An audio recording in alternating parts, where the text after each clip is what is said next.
allegiance to the flag of the United States of America and to the republic for which it stands, one nation, under God, indivisible, with liberty and justice for all. I salute the flag of the state of New Mexico, and see the symbol of perfect friendship among united cultures. Thank you very much. Ms. Ragland, roll call, please. Mr. Richard Primrose. Here. Ms. Teresa Stevenson. Here. Mr. Tom Sidwell. Here. Mr. Jimmy Sandoval. Here. Mr. Philip Fox. Here. All right.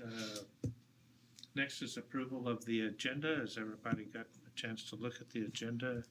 Any additions or deletions to the agenda? Make a motion. I move we approve. Second it. A motion and a second to approve the agenda. Roll call, please. Ms. Stevenson. Yes. Mr. Sidwell. Yes. Mr. Sandoval. Yes. Mr. Fox. Yes. And Mr. Primrose. Yes. And the motion carried. All right. Comments by the public. Did we have anybody request comments? Now we'll move on to the approval of the minutes.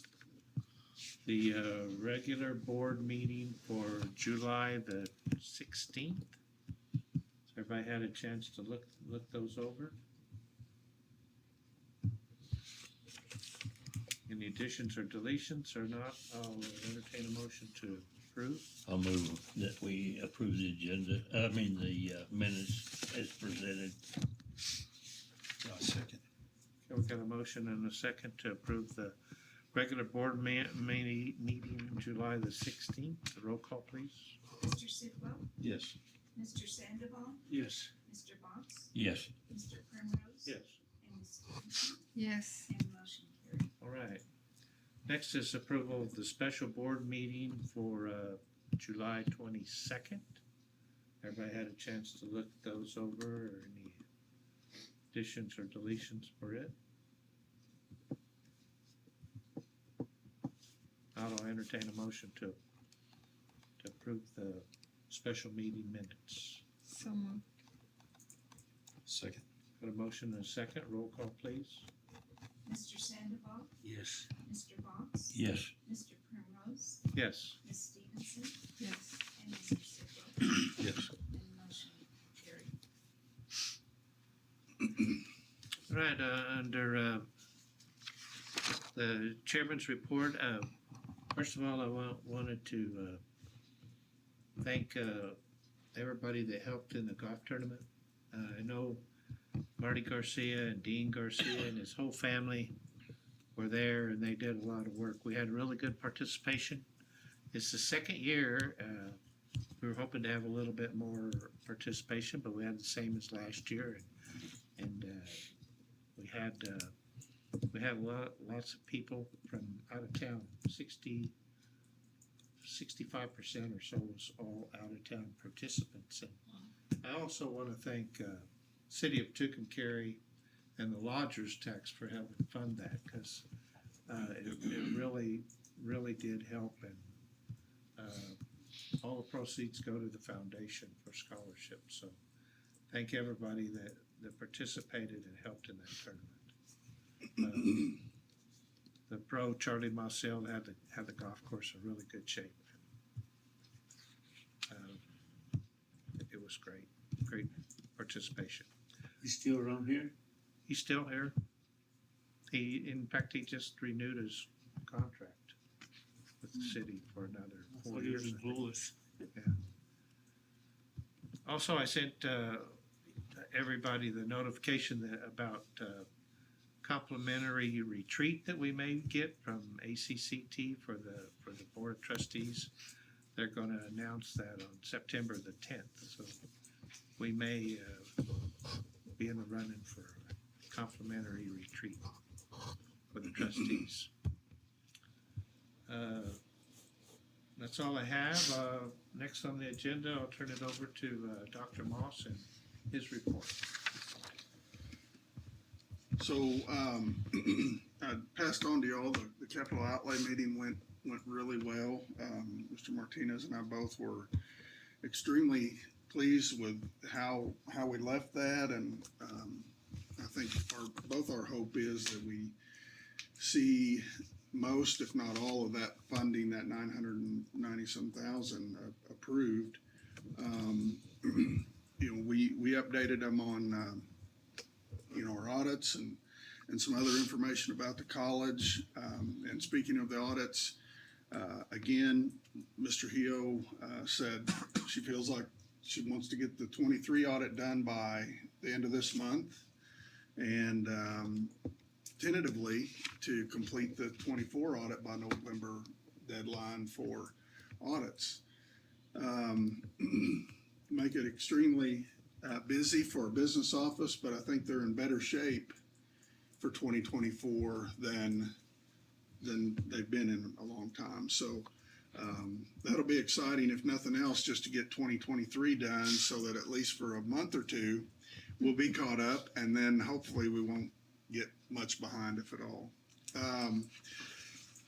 On the Mesalands study, I did get an email, or I actually visited with Miss Martinez with HED last week, and she sent me a spreadsheet to list contact names and information for the survey information they're going to collect. And so I guess we'll choose who answers that survey, which is okay with me. I'm going to include all of you guys on the board. Doesn't guarantee that they'll send you a survey, but I think you all, they listed some other recommendations, like the higher ed department, school districts, staff, faculty, students, community members, foundation. So I've got, like superintendents from San Juan, Logan, Tucumcari, and Mosquero that have all agreed to respond. City, I've got Ms. Chacon and Mayor Cherry. County commissioners and Mr. Zamora are going to do it for them. So we've got a lot of them. I got a lot of the contact information, and but if you think of someone that I still need a couple more parents and maybe another student or two. Miss Griffiths, I'm going to put her down for faculty, and Mr. Garcia, dean, for the staff.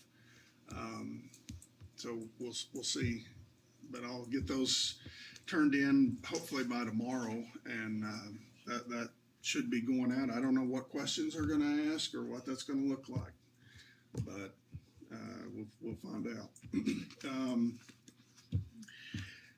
In addition, so one of the topics today is the RPSP, but I'm going to add to that. So if we apply for RPSP funding for, say, nursing, and it gets approved this year, that will be for the 25-26 year.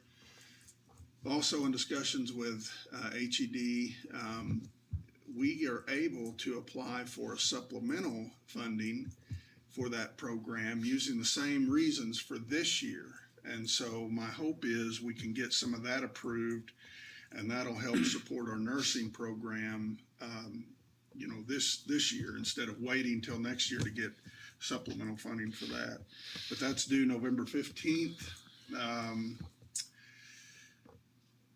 think that's all that I can think of in addition to my report. If you all have any questions, let me know. I have any questions for his report? On that survey, you said you're to the city, to the county, just the like administrators, or to just give to the employees of those entities? So my understanding is they want to survey different areas, but they don't want a huge number of people. And so my first thought is to, use people that already have contact information, have already visited with, and be quite honest, that are fully supportive of Mesalands for the most part. But That's what I you wanted know, to find out. I don't think they're going to just send out. That's what I thought initially, that they would send out like this mass Yeah. survey for the community. But I don't think that's what they're doing. I think it's just for you know, certain groups. They want to understand what their thoughts are. Like I said, they want, you know, a small school district, a large school district.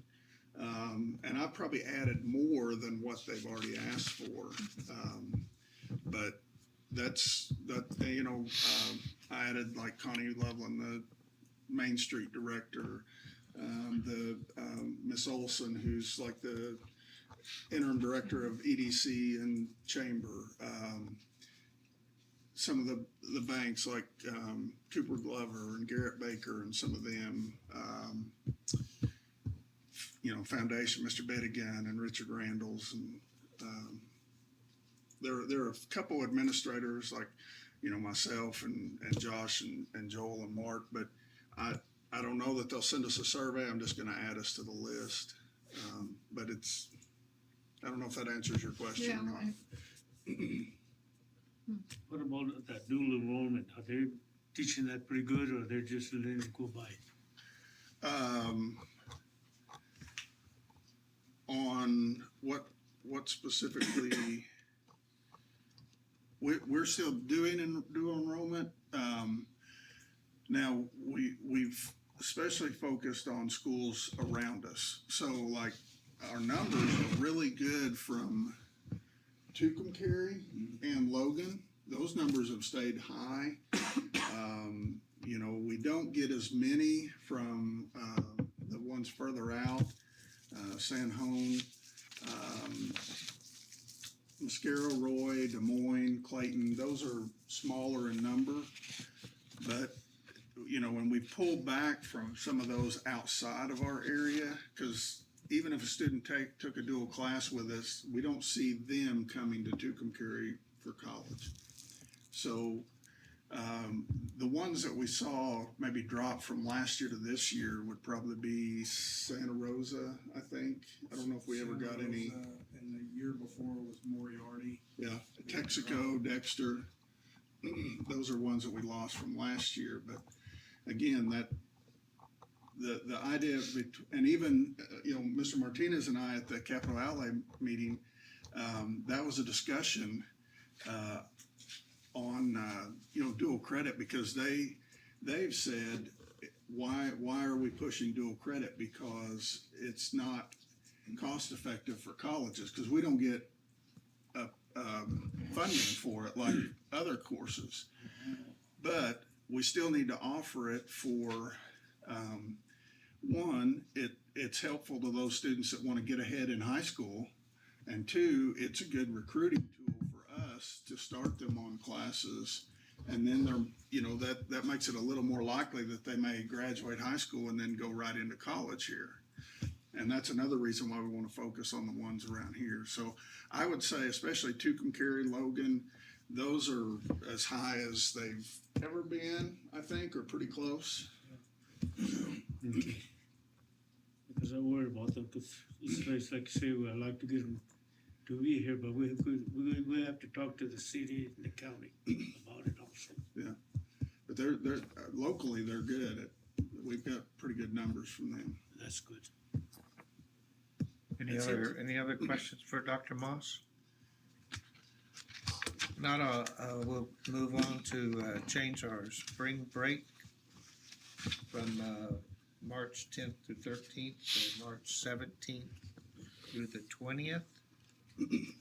So- That stays in with the local schools. Right. And I didn't realize it was on there, but I think Jessica or somebody mentioned this today, that typically our calendar has a line at the bottom that says spring break may change due to school calendars. So, you know, there's reasons for having it where it's at. Our 8-week courses in the spring would fall evenly on either side of it. And so if we move it, that'll mean that the second 8-week course would have 1 week, and then they'd go right into spring break and then come back. But I think the benefit for us is that, one, we're talking 90 to 100 dual students at Logan and Tucumcari that would miss 2 weeks because they're going to be off 1 week while we're teaching, and then we're going to be off a week while they're in school. And so I think it's important to match that up. And now we're doing it early enough in the year.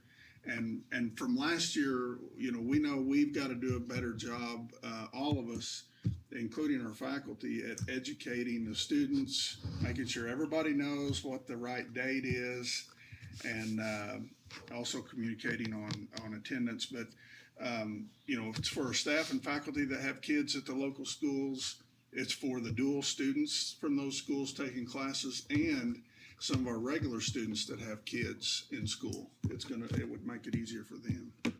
So that's my recommendation. Right. I agree, Me too. especially the faculty that has students and then, like you say, the dual enrollment, so. On that note, are the county schools on the same spring break schedule? Because I know sometimes that's different and, Right. it messes everything up. So San Juan, Logan, and Tucumcari all have the same week. Now, they are very different on start dates. Yeah. And so, I don't think it's in our best interest to try to schedule our start time with every school. Because like Tucumcari is 2 weeks different than Logan. I'm not even sure when San Juan started. But, spring break is something that we can navigate a little easier. And some of the schools up north, Clayton, I think their spring break is where ours currently is. Maybe Roy Mascaro, but again, those schools, we don't have as much enrollment. We don't have staff and faculty that are living up there most likely.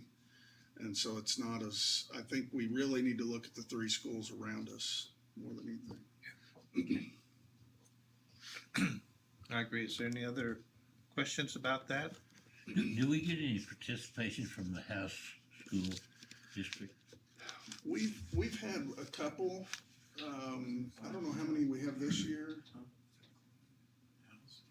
Yeah, there's several this year. There's several this year? More this year than there have been in the past. Well. It's a small school, but we have about 5 or 6 that are coming this year. I know 2 years ago when I was doing it, we only had like 1 or 2 maybe. Right. So that's up. That's good. Not all So entertain them. let me ask a question here. Okay. Is the Christmas breaks, do they line up about the same also? You basically have that same, Yeah, probably not. So we started, well, again, some of the schools started a week before we did. Tucumcari starts a week after we did. And then typically they go through, let's see here. So our last day is December 12th, I think. Yeah. Oh, 16th. and typically they go longer. So they go through the 19th. So they go a week longer, but ours is set up to, basically hit that 16-week. These are questions for Mr. Kaiser more than me, but yeah. So no, I was just curious, if you had the same problem as you would with a spring break, so. it's different, but again, everyone, and it's the same way it was in Missouri or New Mexico, everyone has a little bit different calendar.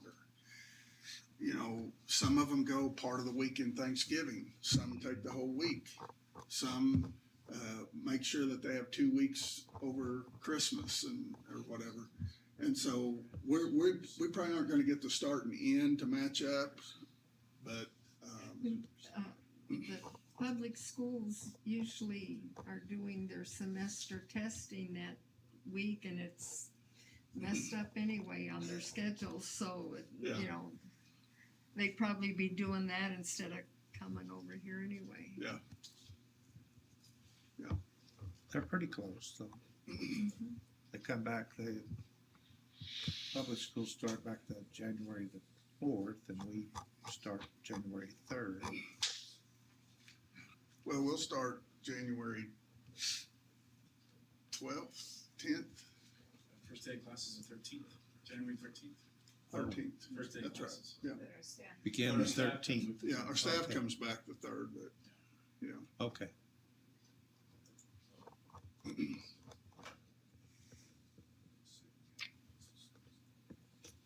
Okay. All right. Entertain a motion to change the spring break. So moved. Second? Got a motion and a second. Roll call, please. Mr. Box, Yes. Mr. Primrose, Yes. Ms. Stevenson, Yes. Mr. Sidwell, Yes. and Mr. Sandoval, Yes. and the motion carried. All right. Next on the agenda is reschedule the board meeting from March 18th to March 11th. I looked at my schedule. I do not have a conflict. I don't know if anybody else does.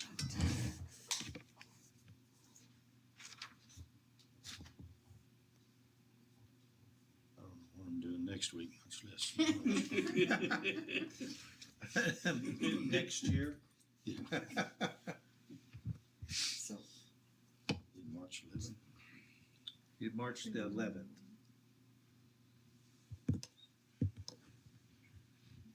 Well, that's for next year. Kinda lost this month.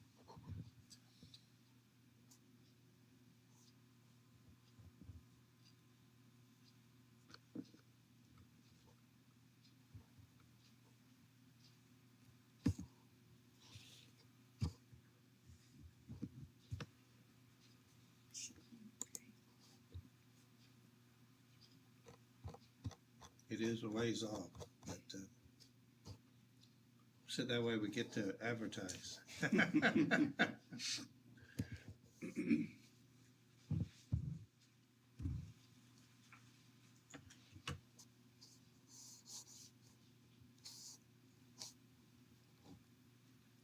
Not a conflict, I'll entertain a motion to approve the meeting change. I move we reschedule the March board meeting. I'll second. Got a motion, a second, roll call, please? Mr. Primrose, Yes. Ms. Stevenson, yes. Mr. Sidwell, Yes. Mr. Sandoval, Yes. and Mr. Box, Yes. and the motion carried.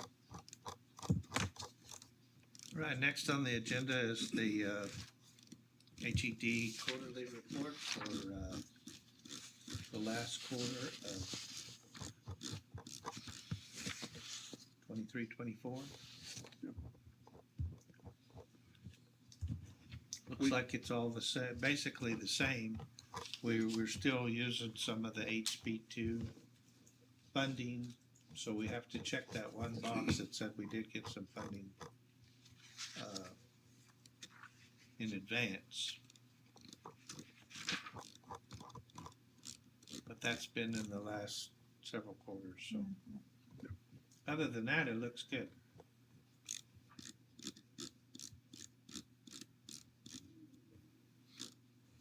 Anybody have any questions on the HED fourth quarter? 24? If not, I'll entertain a motion to approve. So made? Second, Got a motion and a second. Roll call, please. Ms. Stevenson, yes. Mr. Sidwell, Yes. Mr. Sandoval, Yes. Mr. Box, Yes. and Mr. Primrose, Yes. and the motion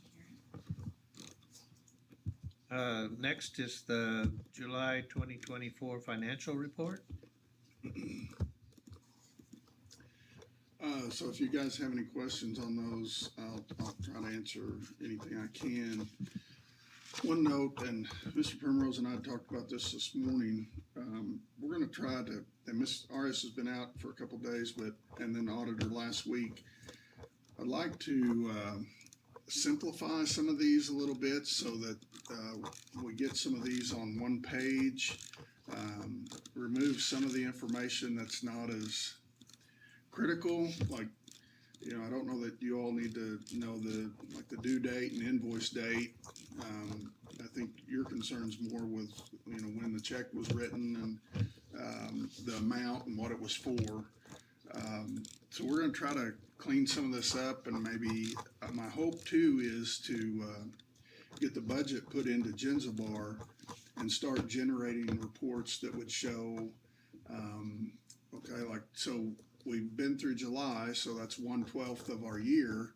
How much of our budget did we expend? How much of each account have we spent money from?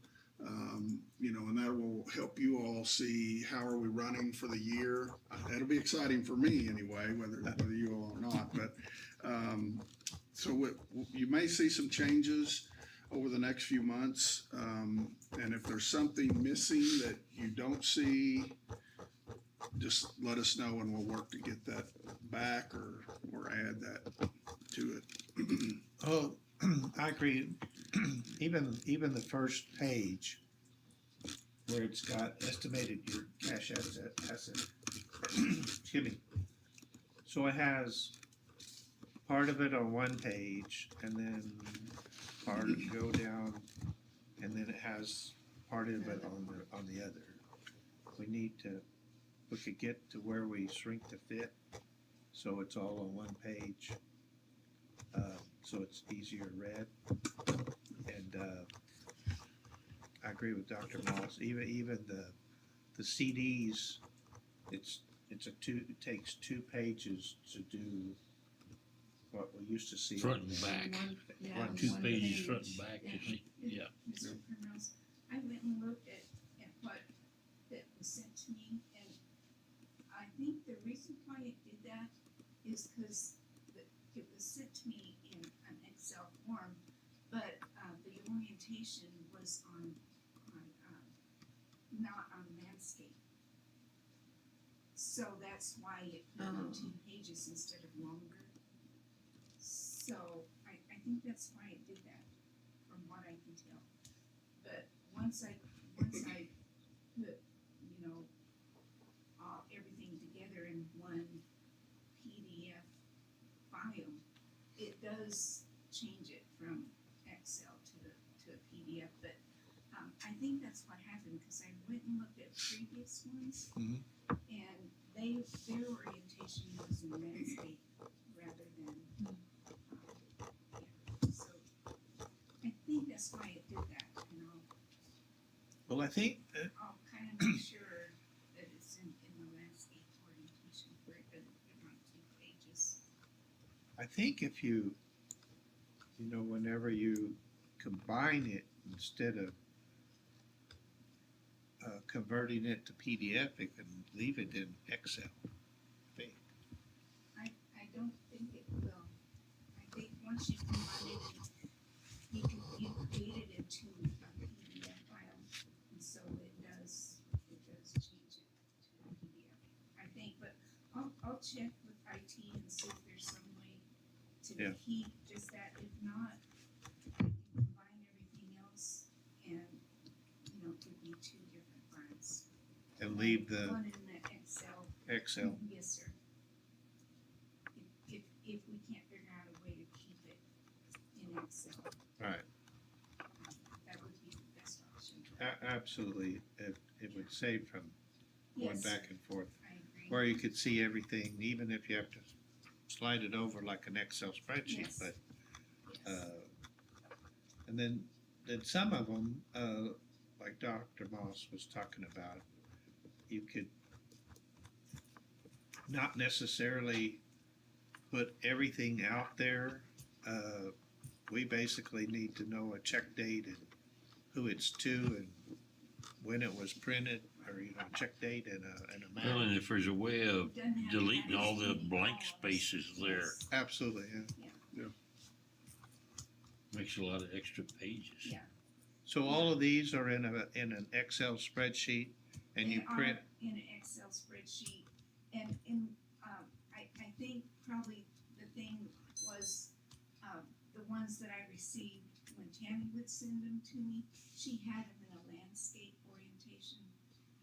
And the ones that I just got were not in landscape, and so that's why it. You might check, But that they were in PDF though. I mean, once I created in one folder, it is PDF, but see, like that one is landscape, right, and so landscape, right, and so. and that's- Yeah, that's good. yes, That file is good. but that is a PDF, it's not an Excel. But I think that was the problem, is some of them were in portrait instead of landscape. All right. Well, if you talk to IT and see if they could I will. get it down to where, you know, one page. Yeah. Like this one right here, this is good.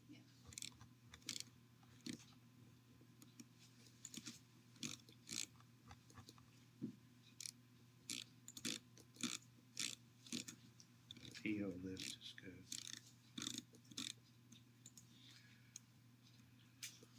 Any other questions about the financial report? I'll work on getting consolidation. If not, I'll entertain a motion to approve the July financial report.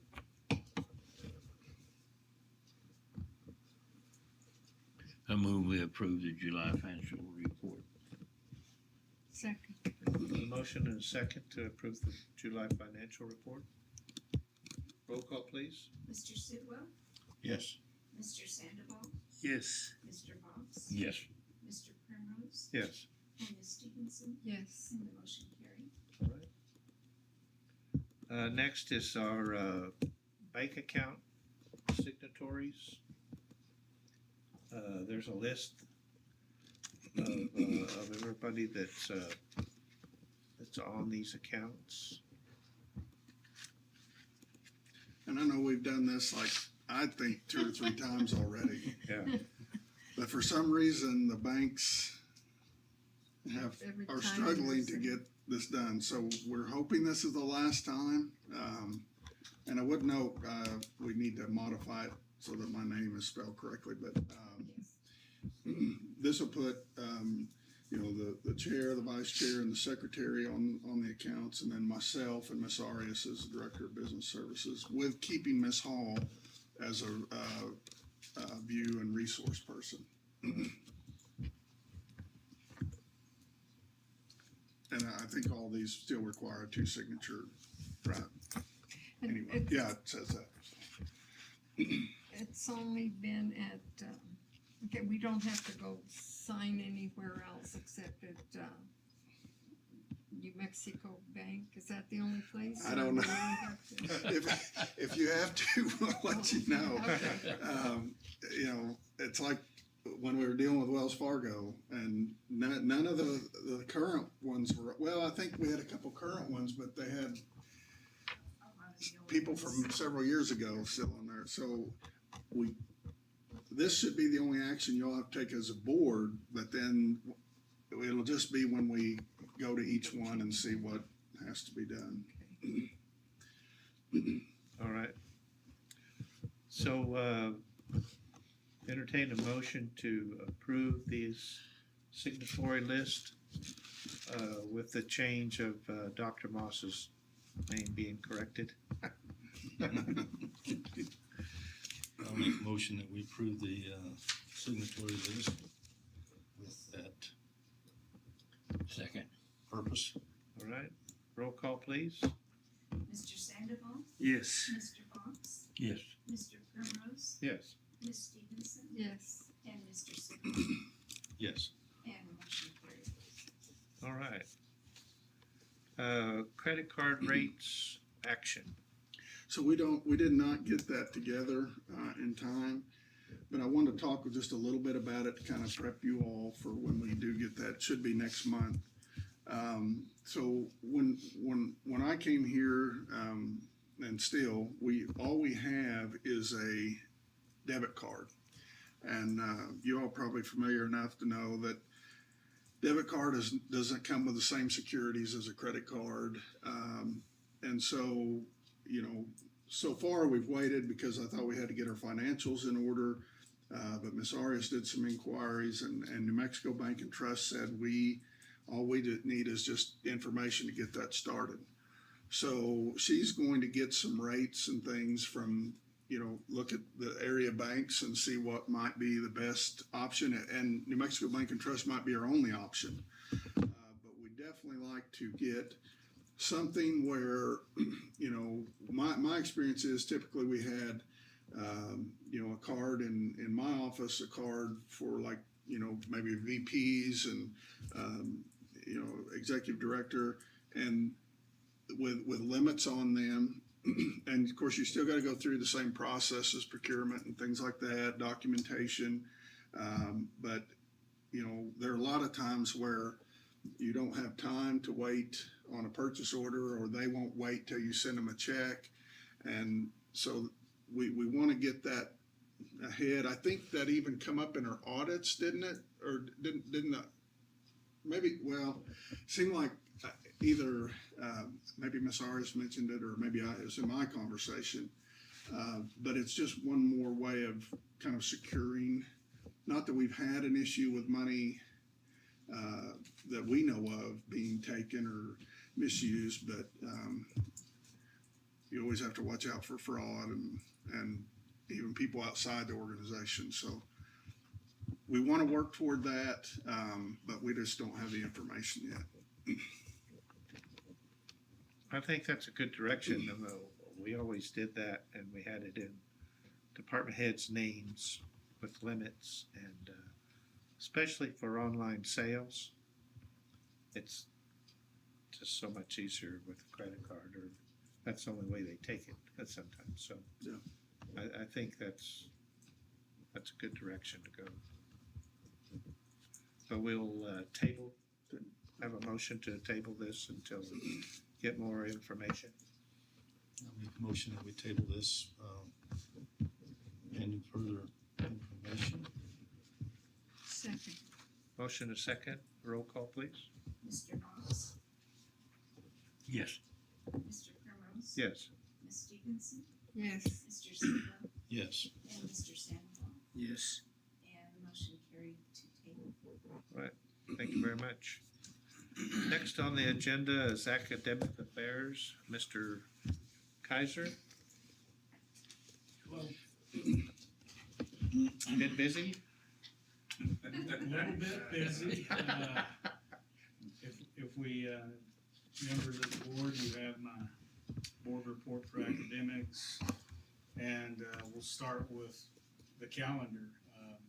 Thank you for making the change to the calendar, and we'll start off this term, fall 16-week term, which started August 12th. It runs through December 5th, and this is a true 16-week instruction period, with the 16th week being finals week. So we're going to see how this is going to work, because we do have our Thanksgiving holiday and then to come back into finals. But the test will really be in the faculty to push those students to come back and take that final, and let's complete. And then also let's pre-register and make sure before they walk out the door, they're pre-registered for the next semester as well. August 14th, we had student orientation. I think that went really well, and I'm sure Josh is going to speak to that. Another date coming up that's not on this list is September 6th. Will be our corrections courses will start. And we're busy getting all of that registration flowing in, and that's from 9 correctional facilities across the state. And just a little more on the overall change to the calendar, adding that spring break or aligning it with Tucumcari High. It's so important that when we have a gap in instruction, having the resources ready, because every time students know the gap's coming up, they know the break's coming up, so they might be sick, the day before, the week before.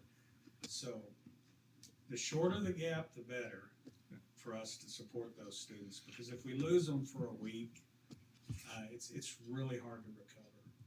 And even for our resource teams, it's so hard to have those follow-up emails to get those students back into class. So that's always a problem when it comes to student retention.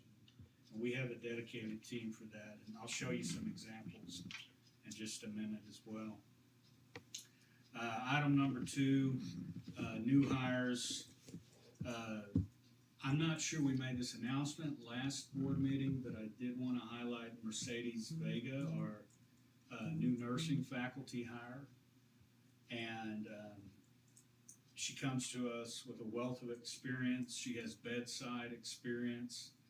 And for most of our nursing faculty, well, actually, I believe all of our full-time faculty and our adjunct faculty are actually working in the field right now. So in some capacity, whether it be a part-time rotation on the weekend or our adjunct instructors, they work a full-time job and then come to main campus and teach, early in the morning or in the evening. So what that gives our students is that immediate access to real-time bedside experience that these instructors can share. So that's so valuable right now.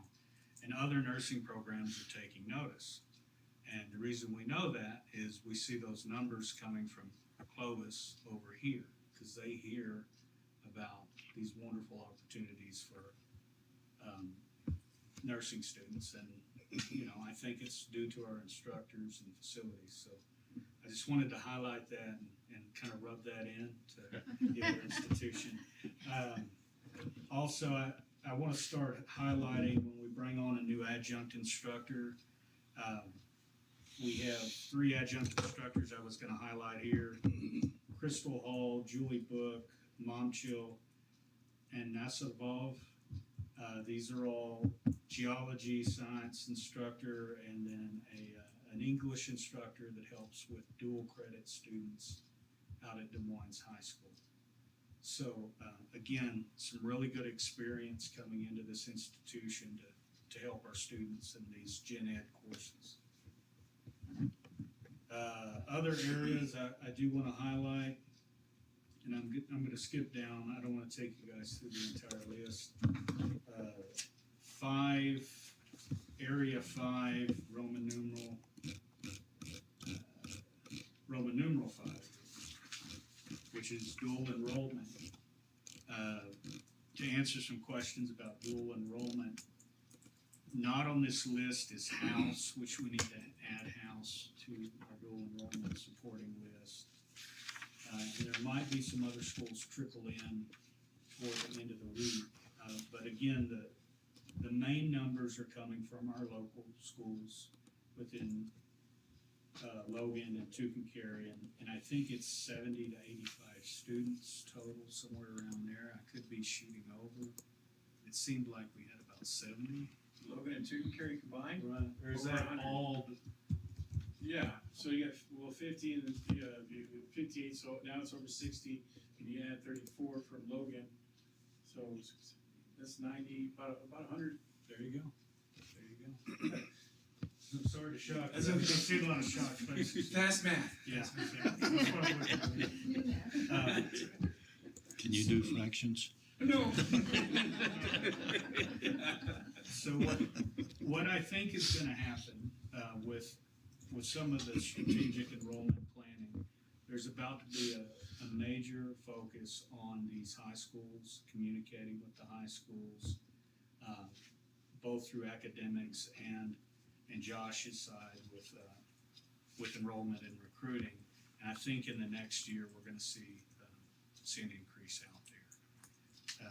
Right now, the classes that we seem to be filling the most, again, are those gen eds, but the gen eds tied to the nursing prereqs, which are communication, psychology, developmental psychology, and of course A&P, anatomy, physiology.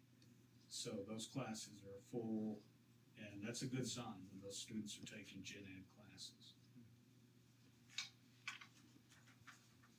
Other areas that I want to highlight, of course, toward the end here, let's see, item 12, Roman numeral 12. Education Service Center with Dean Garcia, Kylie Collins. They have been conducting high-set testing for the majority of the summer. And even though these small celebrations, that they may seem small, but this is a big celebration. Our first 3 graduates within the last 3 weeks for high-set. Now, again, I'm probably wrong about this. I wish Dean was here, but I believe these are all English as a second language students. So that's even better because we have an initiative and some support from the state for English as a second language students to be filtered into workforce in Gen Ed. So in the next year in 25, going into 25, I think we'll see some programming that's very specific to those ESL students within Gen Ed classes, because we do have Gen Ed faculty that are bilingual, so that's really important right now as far as a resource for those students. So some really big celebrations there, and Dean and Kylie and our librarian, Nikki Vasquez, put together these examples at the end of these attachments that I added at the end of the board report. And Could I ask a question on the high-set sure, testing? Do they have, can students do the testing if they,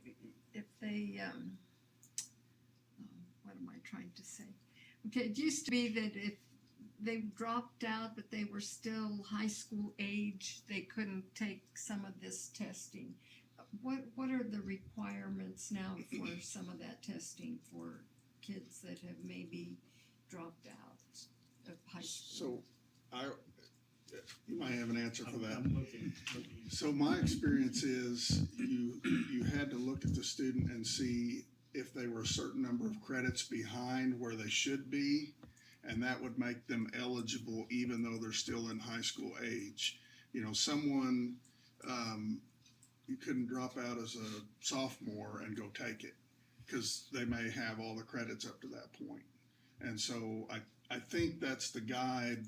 I'm assuming they're that's, behind on yeah, credits. if they're behind or something like that, you know, which generally it goes along with it, failing courses and stuff like that. That's what we always did. I don't know if it's different. I think that's a component, and I'll have to check with Dean, but there's something else to do with a student that has already taken testing and able to show testing scores from the high school, but they still dropped out. So we now have a measure at that point, and there's different avenues for that. But I'll make a point to follow up with Dean, because I think that's one of those that I want to be informed too, and how that, I'm curious to which direction do you send the student and Yeah. why at that Because point. there's so many that they're either on the verge of dropping out, and if there's some way to, to help them, I don't know, just.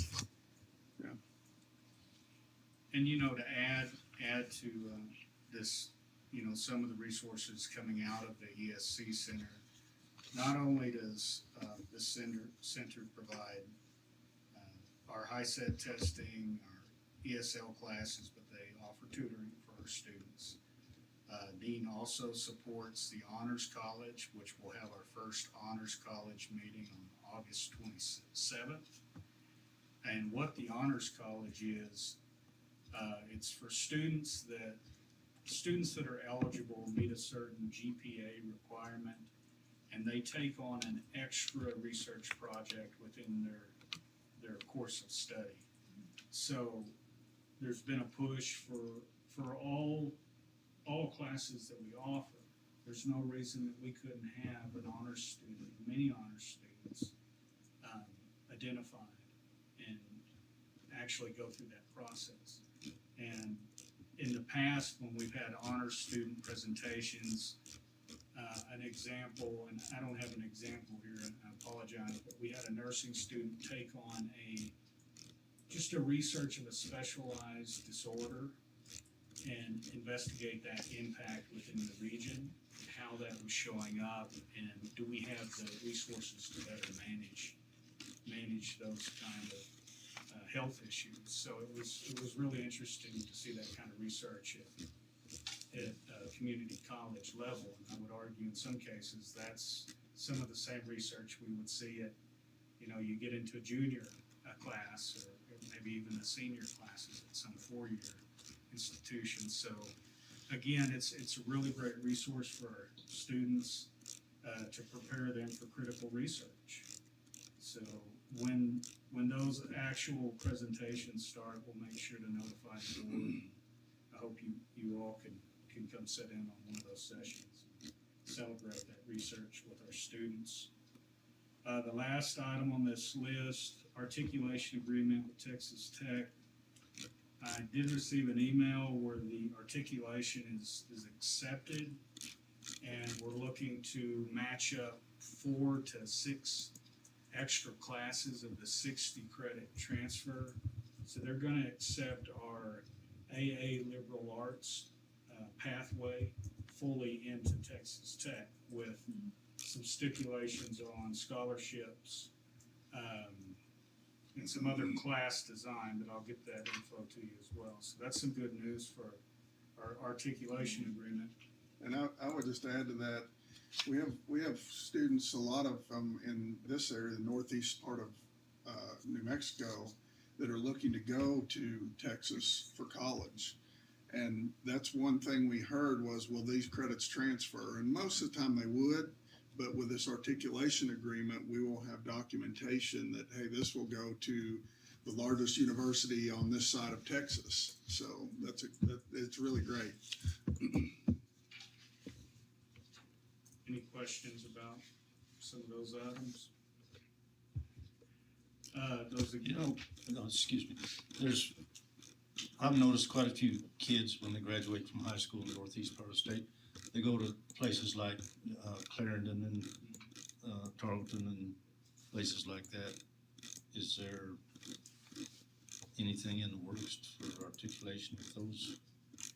With Clarendon College, we have it's not a full articulation, but it's a course articulation where they come onto campus and they sign up for, I think, 12 credit hours, and they take an abbreviated mini semester workshop where they get some very specific farrier classes with Paul, some engraving courses. And I think there were some other classes that are more, again, what I'd consider on the ag side, those ag classes or cowboy arts classes. But we have that in place right now.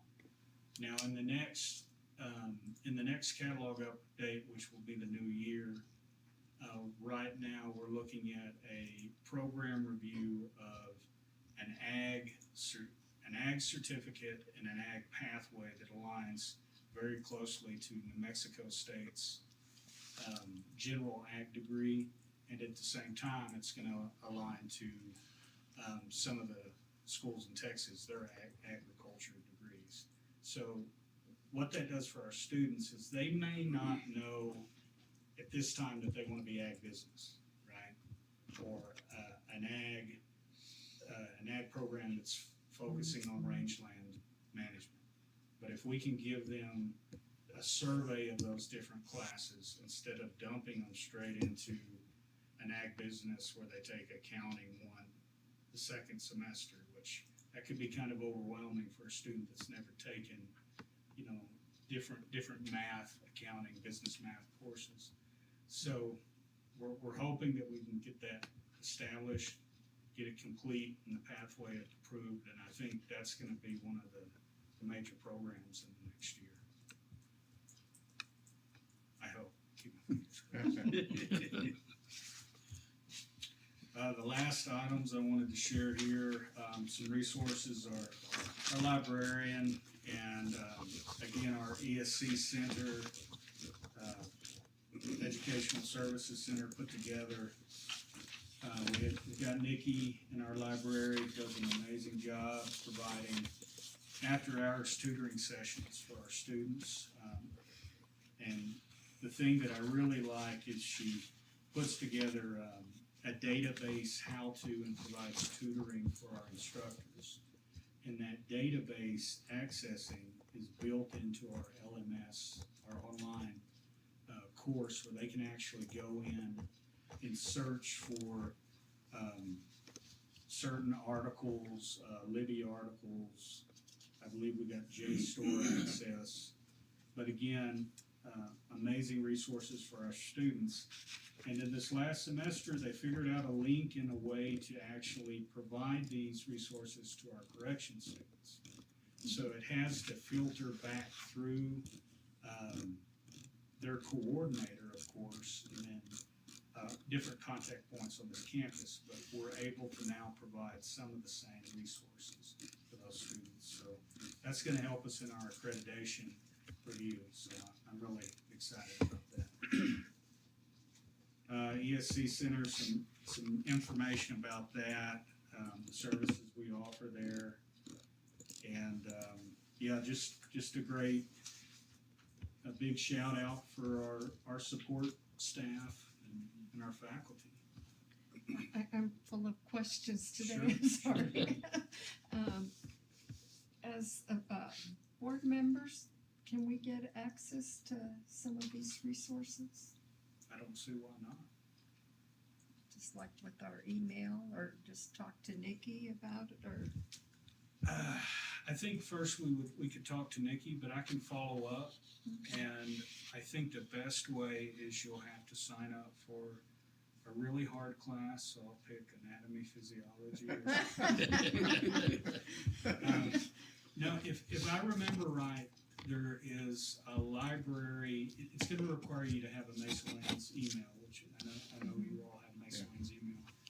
And somewhere within your dashboard access, you'll have a link that you'll be able to go to. And if not, definitely we can see if we can make this work from our library website, so I can check.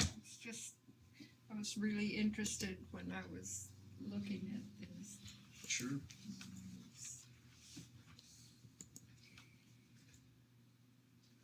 Any other questions?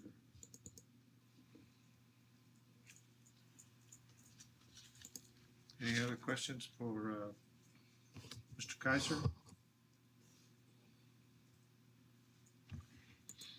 Thank you very much. Thank you. Thank you. Appreciate all your hard work and been so busy. Next, Student Affairs, Mr. McVeigh. Good evening. How are you today? Doing very well. Excited about the semester and getting started. So with Student Affairs, we of course have a lot to do as far as orientation and Stampede Day and getting students registered. And so we've been having a good time doing that. We've also, prepared for the semester, planning ahead for events for the entire semester, and getting all those products lined up and set in order. So we're looking forward to a great semester. I do want to highlight a little bit regarding enrollment. As you know, we have our systems that we are, and processes that we're really refining right now. I'm excited because we have the opportunity to do more detailed refining, which means that we're able to tweak things so that they're working very efficiently. We're at a place now that we have a team that is in place and is trained to help us be as effective as possible. We have a new recruiter who's come on, Shelby, and so I'm excited to be able to work with her with email campaigns and communication with students. But it's in a place that we're able to really rebuild, and we've been able to get to a place to build up our enrollment and our processes. So that's very exciting, and I did want to mention that as I think moving forward things are going to look really, really good as we continue to grow and build. You can see there we've got athletics. We have students that have signed with rodeo, golf, and esports. Financial aid, of course, we've been getting ready for, we've got the semester with registrations that we've been handling. We had over 200 applications since January that we were processing through, making phone calls, doing recruiting from those, and so we were excited to have that as well. Marketing efforts that we put out, we can actually monitor our click rates as when you do an ad, someone clicks on it, we're able to monitor to see how many clicks we get, how many click-through rates, and then that goes to a landing page that then allows us to monitor how many students are asking for information. So all of this is really fantastic to be able to have it honed and be able to develop it more. I do want to say welcome to Shelby. We're excited to have her on board as our recruiter, and we've been going through HubSpot, which is our CRM, to better develop that and do training with that as well. Institutional advancement, we've talked about 040 I think already, but again, that's moving from 040 was the grant, but it's being moved over, instead of Department of Energy, they're moving it to the Department of Labor. So there's still potential or opportunities there on the horizon, and we're trying to work as best we can to support that and hopefully move that forward in the future. We've seen positive messages from Senator Heinrich's office of the potential for the turbine and the repower. Again, those are all good things. Been working with the foundation a little bit, Mr. Bittigan, the chairman of the foundation, regarding housing opportunities. We're just trying to investigate some affordable options that might be possibilities for us moving into the future. What we might be able to do or work with there. So we're excited about those opportunities also. Again, with marketing, we do have an event coming up on September 3rd that we would, I'd let y'all know about. Love to have you attend. It's a pianist that I mentioned, I think, a few months ago, Mr. Ciro, who's coming from Italy, and he's bringing a student with him who will be doing her recital. So that'll be September 3rd, 7 p.m. It's going to be at the high school auditorium. And so we're excited to have it there. They've got actually a really pretty nice piano there at the auditorium. So we're going to have a tuner come down and tune that up and be ready to go September 3rd at 7 p.m. I'd like to invite you to that. Also, I'll be contacting you to see if you're available for photos. We need to update our photos of our. There's a few that we have on the wall. It's like kind of white there on the wall. But we just need to get everyone. I think we've got some new board members, and if we can get some photos. So I went downtown and was able to speak with James, I believe his name is, and so he's been working with us to set up some photo opportunities. So ideally, if we can do it as early as next week, that would be fantastic.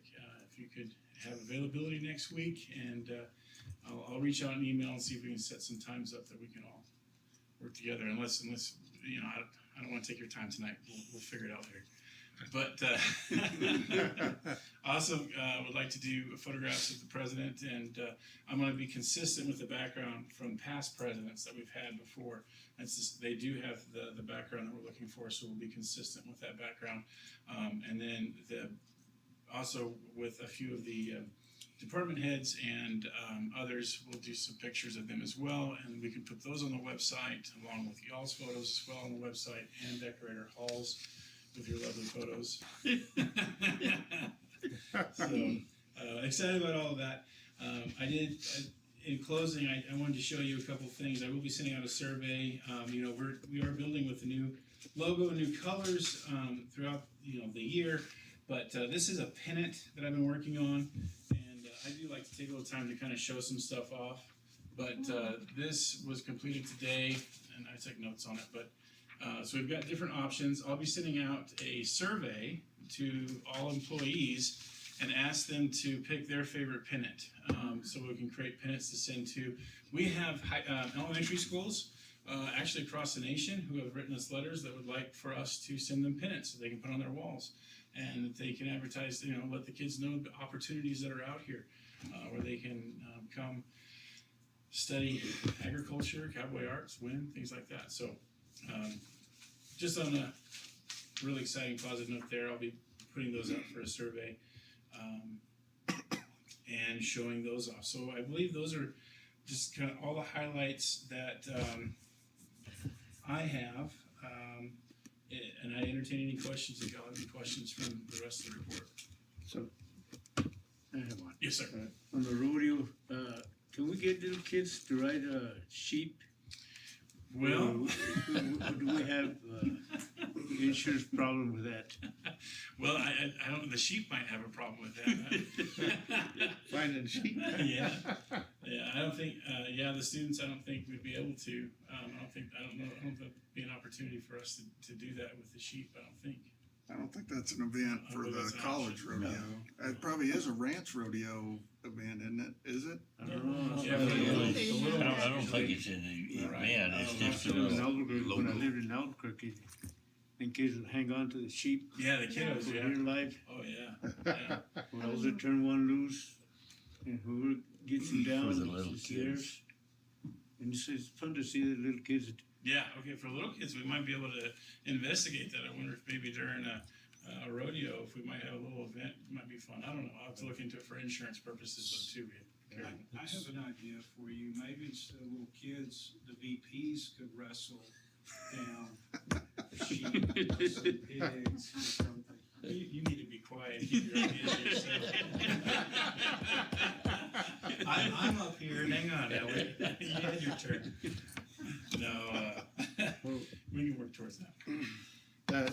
The piano recital in your report says September 2nd, but it is September 3rd. It is September 3rd. I made a mistake on that All report right. there at that time. And I looked at some of your recruiting videos. I really liked them. Oh, did a thank really you. Great job on Thank you. recruiting videos. Thank you very much. Yeah, there's 3 recruiting videos that I got to complete and got done. I got to put out there. So they're on Facebook. I don't know if everyone's been able to see them or not, but and on our homepage, I was able to put one on our homepage. That's an explainer video. And then recently, I actually did 2 radio advertisements, which will go out on. It goes to the local radio. There's a 30-second ad, which is about our paleontology program in our museum. But then there's another one that's about 54 seconds that I'm going to put out on streaming. So it can go to Spotify, Pandora, YouTube Music, and things like that. So it'll go out there. And then the videos I'm working on currently to get those onto YouTube and to make that a regular advertising that you'll see when you're watching videos on YouTube as well. So, and working on a few more of those. Thank you very much. I appreciate that. Jordan. I was gonna say that's also a good ad you have in the New Mexico Stockman magazine too. Thank you. I'm glad you saw that. Yeah. That's good. Thank you very much. Glad y'all saw that. Pretty wild and western. Good. That I do appreciate the opportunity that the New Mexico Stockman gives us. So it goes to Arizona, New Mexico. I mean, it's a well-read Texas. I think Colorado. It's a well-read publication. So I try to stick with that one for sure. Any opportunity to get work. We did also advertise. I think I mentioned maybe in USA Today, and of course we had Associated Press from. It's a I'm going to get it wrong, but they came here to take pictures, and we have gotten I think 4 or 5 different news stories to I think 5 or 6 different news outlets. So from New York to I mean there was one place in I think China or Korea that talked about it as well, and then so what happens is they do the story, they write it, they take the photos, and basically I think they sell it. So one of them, as a matter of fact, is just a picture of our nacelle that's in the bay that they had gotten from Getty Images. And Getty Images is where the photographer can go sell his photos. So to do their story, they got his photo. So it's pretty neat to see the opportunities there. Any other questions for Mr. McVeigh on his report? Just check on the little kids. That's all. I like to see them. We'll look into that, yeah. So next is our research and public service projects. Oh, we're talking, I'm sorry, okay. It's under you. Yeah, that's right, I'm like, well, good night. Don't right. go away. So the RPSP, we put that together, and I think we're going to request a special board meeting for that, potentially to have a little more discussion on it, to get into a few more details as far as the financing goes. And as you can see, what I presented to you, of course, are the numbers, but we would like to develop those a little bit more. And so I would like to ask you, if you would, to give us an opportunity to push that to a special meeting that we might have before it's due. So it's actually going to be due in close of business on September 15th. But we'd like to have an opportunity and have some input from you as well, you know, to maybe process some things. We were looking, sorry, I forgot to mention that in my report, but potentially September 10th is a Tuesday. One, to approve the RPSP for submittal, and then also potentially we would have HVAC bids in time to get ready for that. Some of those we're gonna put in through with HERF money. It's only a week before a regular meeting, but one, we have to have a meeting before the 15th. So that's kind of what we're looking at. When do we have the meeting with the city and the county? Next month? You mean as a board? Yeah. That would be up to you all. So the September the 10th? Yeah. It's a special meeting. I don't have a problem with that. What time? Whatever, I mean, we could be 5:30 again, or whatever works for all of you, where you can all be here. 7 in the morning. I'm still asleep by that time. For me, the afternoon is better. When is? We'll be doing some, hauling some yearlings on the 9th. So this afternoon would be best for you? The 10th would be best, yeah. So anytime the 10th is fine with me. On a Thursday, it doesn't matter what time, as long as it's not early in the morning. Earlier in the afternoon is good for me, because we got farmer's market on Tuesdays at 5:30. If it'd be possible, we could do it early enough to get that, you know, say 3 o'clock or 3 something like o'clock. that. That sounds good. 3 o'clock? That's good with me. Special meeting at 3 o'clock. Wonderful, thank you. And I just add on the RPSPs, you know, the three main topics we're looking at again is nursing, CDL, and wind expansion. Nursing, when I was talking some about the college at the capital outlay, you know, that was one of the questions that was asked of us. Are we going to apply for RPSP funding for nursing? I've really tried to make everyone aware, HED, our local legislators, that, you know, we need some funding for that, and the program is extremely important for this area. We're looking at, we've got to get our CDL program going, like Mr. Kaiser had in his report. You know, Luna's even sending their exams down to us to do. And so we met with Paula Chacon with the city several weeks ago, and they're desperate for some training locally. I think the county is similar, railroad and other area groups of, and so we've got to get that program going. And then the wind program, like we've mentioned a few times before, we're starting that in the prison system at Santa Rosa. Is that an 8-week course we're starting there, or are we? We're starting it sometime this year. I'll put it that way. And so we're going to need, you know, more instructor time and some things, some equipment and things. So those are the three main areas we see immediate need. Yeah, finally, 2 kids working. I told them years ago that they needed training. This is really They didn't. good Either one. start. And the nursing, the nursing narrative is really good, and a breakdown, and give time, give the rest of it to break down. That'll be good, and it's a year away, but I know we have to get her name in the pot early. So, Oh, yes, absolutely, yeah. so the 10th, that'd be great with me. Yes, sir. Very helpful.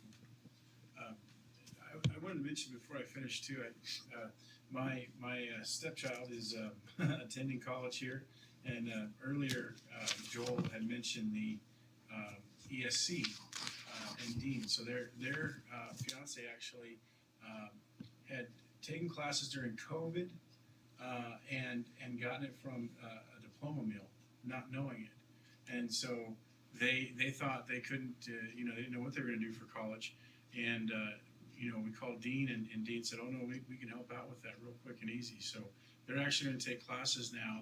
They've taken their high set, and they're about to complete and be done with their testing, and they can actually take classes this semester along with my stepchild. So that's really exciting for them and for us. And so, but it's a great example, I think, to show the difference we make in the community, that there are students out there, unfortunately, that might think that they don't have a chance, or that they've run out of chances and they can't do anything about it. But we're here to make the impossible possible. So I just want to encourage and let you know that, and thank you for the difference that you're allowing us to make. So that's very exciting. So Yeah, that's great. That's a great example. Thank you very much. We want to give everybody an opportunity to increase their education. absolutely, yeah. There is a future, and it's bright. Right. So, Thanks so much. Thanks for all your work. yes, sir. Thank you. All right, next is Administrative Affairs, Mr. Martinez. Good evening, Mr. Chair, members of the board. Tonight I'll Mr. Do we need to vote to table that action item? Oh, yes, we do. Sorry. Thank you. Yes, sir. So I'll entertain a motion to table the RPSP funding for next year. So moved. Second. Motion and a second, roll call? Mr. Primrose, Yes. Ms. Stevenson, Yes. Mr. Sidwell, Yes. Mr. Sandoval, Yes. and Mr. Fox. Yes. And the motion carried to All table. right. Now, Mr. Martinez. So I'll start with the Billing Aid project. I want to follow up since that's been closed. We did finally receive the reimbursement for the full amount that we had requested, and that was in the amount of $118,581.63. And then same for the library geo bond. That was a little bit less, but still it was for the full amount of $4,751.16. So that's been going great. I think that actually hit the account back in July 26th, somewhere around there. Also wanted to let everybody know that all the documentation's been submitted to CES for J3 Systems to start the process with the roofing project on Building E, the wind energy building. We did have a slight delay trying to get the prevailing wage rate from the Department of Workforce Solutions. The account was frozen, I guess, for the online reporting due to no current administration is on that account, so we're having to close that and actually reopen a new account with Department of Workforce Solutions to get that situated. And once we do, that should help move forward with the process of getting the roof scheduled at least. I also want to echo what Dr. Moss stated as far as going to the Summer Hearing Capital Project in Hobbs. I think it was very well received, and I remain very optimistic, but I think we both do, that we will be approved for recommendation of some type of fund. With the audit moving on track, we will be in compliance here shortly, so we do expect to be eligible for capital outlay funds. And with that being stated, I'm looking forward to see the process through and receiving some funds to help our infrastructure. I did also include the handout of the slideshow presentation that we did submit and presented on behalf of Mesalands Community College in Hobbs for the board to review. So if you want to see it, and if you have any questions about it, it's for infrastructure throughout the campus, specifically the buildings A, E, and G. G was the carpets in the hallway here that's old and coming up in some places. It poses a tripping hazard. In building A, we need some exterior dirt work, grade work to slope the rainwater, any kind of runoff away from the building right there at the library. Right now, it has a negative grade and it's flowing towards the library, which could pose issues with water coming in. The old windows also have to be replaced there. The roof over the library needs to be replaced. The flooring in the library. So there's quite a bit of work, that needs to be completed, so. And on building E, we actually removed that, you can see right there where I struck it, and I was happy, because the way we presented this to the committee at the hearing was we're not just relying on capital funds to fund our infrastructure repairs. We're also using BR&R funds that we received from the state. We'll be utilizing those on the stucco and the gutter work that's stated there. We'll be using the same contractor J3 Systems to complete that. However, anything that's not eligible for the entrance funds, we're gonna take out of BR&R funds, so it's nothing hitting our direct general fund. We're also being creative where Josh has worked with the city in an effort to utilize lodgers tax funds for some of our marketing efforts for billboards for the Dinosaur Museum, and I think that was very well received by the committee as well, specifically Secretary Rodriguez, and it shows that we're using all of our tools, all of our assets possible to fund things and really market the college in all levels, from the academic side, but also when it comes to marketing our dinosaur museum. So I think we got a really well-rounded plan, and again, very well received by the community. And some of this is kind of redundant. I guess a lot of the things I felt were highlights Dr. Moss did as well, so I won't repeat too much, but again, moving forward with the audit, things are going well there. We are moving our cashier up to the new Student Services Center to help better serve the students and community members. That way we don't have them running back and forth, say they go in for a fitness center membership, we're not having to run them to register here, and then across the building to go pay the business office. The cashier will be right there in the same place as well. Also wanted to let everybody know that the purchase order has been created and facilities maintenance is coordinating the fire inspection contractor that will be coming through to reassess the campus and fix, kind of make a list first to assess what needs to be completed based on the fire marshal's report, but then also get some of the items done when they come down. We're contracted with the company at POVs. And then we also have an update on the insurance for mooring construction and restoration. They're actually on site this week. They're starting to prep for the stucco work on the north side of Building A, as well as skylights in Building D. And it was confirmed today they are on site. And with that, that concludes my report. I would stand for any questions or comments specific to the report or anything also with the presentation. Where'd you get that aerial? Oh, I was just wondering about the wind turbine. Are we gonna be able to run electricity from it to the college?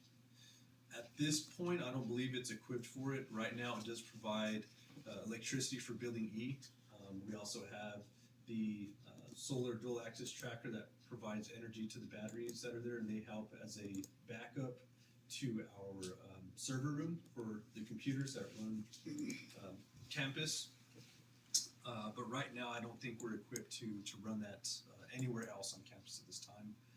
I am happy to announce that we received an update today that attempts to repair the turbine have been ongoing, and we're hoping to see some more improvements hopefully by Thursday.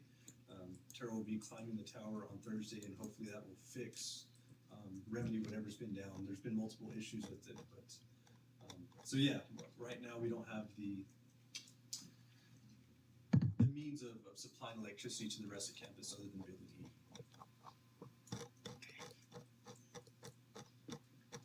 And the aerial photo, I'm not sure. That was that's a nice photo. It's pretty. That's something that was I think I stole from someone before my time. But it was a nice picture, so I included it on I there. was wondering if you got an airplane or something. No, sir. I don't know who provided that, but I liked it. Any other questions for Mr. Martinez and his report? If not, we'll move on to the annual Dinosaur Museum report. I'll be presenting that as well. So on the first page, you can see that we had significant amount of sales for the last fiscal year. The one thing that this does not reflect, and we also received a report from Lonnie in regards to it, is actual expenses on supplies and what was our chew net. So that shows your sales based on different revenue sources through cash or through card and whatnot. And then further in the report, it breaks it down specifically on what was due to fees, admission fees for children, adults, everybody that visits, as well as what the gift shop made directly. I'm trying to pull it up. I know I have it on my computer. So let's see if this is it. So one of the reports that Ms. Monahan provided also shows that the cost of goods that were sold for the 23-24 year ranged up closer to $26,000 is what we had to spend just for the goods, and then total revenue made at that time was $98,000 for a total profit of $72,000. So this was more of a gross report that she provided that you have before you now. But nonetheless, it continues to be successful, and we'll continue to strive to move forward and be as cost effective as possible. That way we're completely self-sufficient as a dinosaur museum. And then you also have different breakdowns as you go through the report, as far as what's specific for just apparel and what was books, gifts, drinks, etc., and see exactly where we're making revenue off of the dinosaur museum. This is good information. Some point in time, we'd like to have a, like a profit and loss for just that. So Absolutely, that's we'll something have- I plan on moving forward is trying to get a true P&L spreadsheet for y'all to view. And again, it's something that's really important to us here at the college, and also Secretary Rodriguez really had a liking to our dinosaur museum and asked specific numbers. So now that I have, I think everything that I needed that she had asked for at our hearing the other day, I'm gonna email her and provide her some of this information. Okay, great. And I meant to email it to y'all earlier. I had asked Lonnie for kind of just a breakdown, like a summary and of revenues, expenses, profit, and so I sent that to y'all just now. So when you get a chance, you can get it. All right. Now we Well, got thank homework to do. Yeah. Any other questions on the dinosaur museum report? One. How's the roof? The roof is getting older, so that is something that we need to work on, and that's part of our capital hearing. That's there's some funds in there that were not in the original scope of work on that presentation. So, for example, Building E, that was removed because we're going to utilize BR&R funds and insurance funds to cover that. So I wrote the scope for that project fairly loosely. That way it's specific to infrastructure for all of campus. That way, if we have remaining funds, we could go towards the dinosaur museum. Because that also fits in a whole different category where only a percentage of that is used for instruction, not the true entire facility, where you have some as a gift shop. There's also some exterior work that needs to be done, just as simple as maybe some paint, some stucco work on the south side.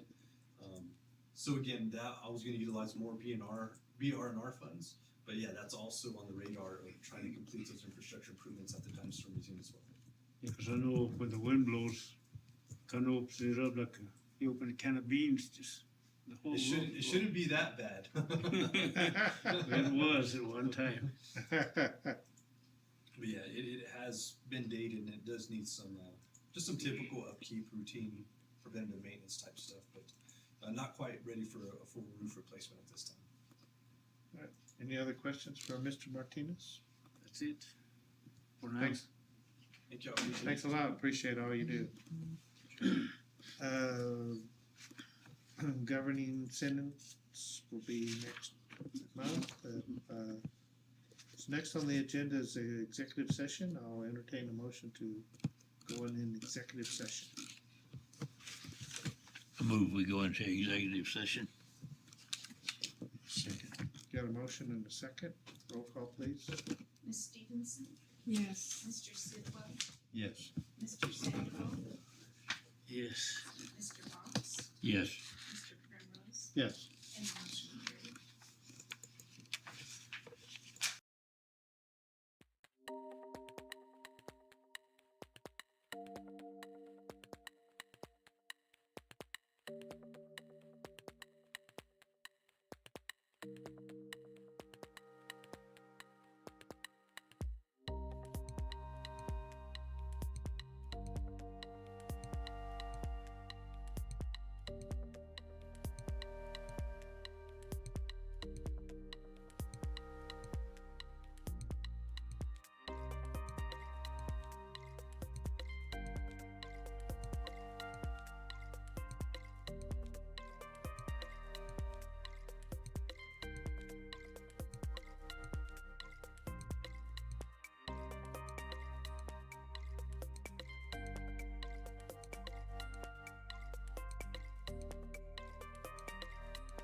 I'll entertain a motion to reconvene from executive session. Make a motion that we reconvene from executive session. Second. Motion and a second. Roll call, please. Mr. Sidwell, Yes. Mr. Sandoval, Yes. Mr. Knox, Yes. Mr. Primrose. Yes. And Ms. Stevenson, Yes. and the motion carried. We have no action from executive session. No correspondence. September 2nd, the college will be closed for Labor Day. Our calendar and our reports, the back. Our next meeting will be September 17th. Oh, I take that back. September 10th, we'll have a special meeting. And then September 17th, we'll have a regular meeting.